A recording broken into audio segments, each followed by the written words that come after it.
Hey, although our stock market may be dipping, our real estate market is on fire.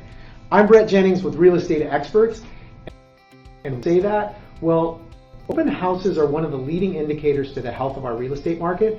We held an open house open recently, and we had over 181 buyers come through that open house.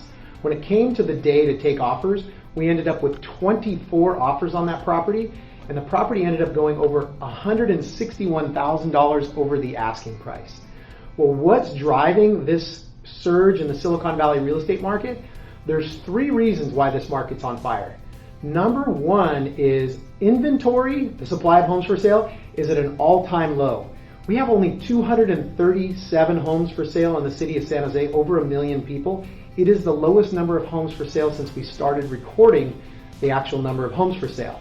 Number two is interest rates are near an all-time low. The coronavirus, which is shaking up the stock market, well, it's also driven interest rates down, making homes more affordable for buyers. Add to that the fact that stock market, although we've taken a dip, is still near all-time highs.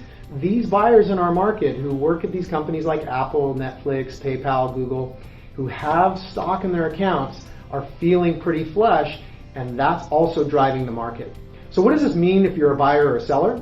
Well, if you're a buyer, what we can be sure of is last time we saw these conditions was about the beginning of 2017, and we saw a huge surge and run up in prices, so prices will rise. Rates likely aren't to go lower, they're likely to come up. So prices and rates will rise. Secondly, what we're going to see for sellers, remember 2020, we're coming up on an election. Election years typically for real estate, once we hit the primaries or we pass the primaries in the summertime, buyers and sellers are going to take a step back and kind of cross their arms to see likely who's going to come into power and what's that likely going to be like for taxes, interest rates, etc. So that usually has a slowdown effect on what we saw in 2016, the last time we had an election.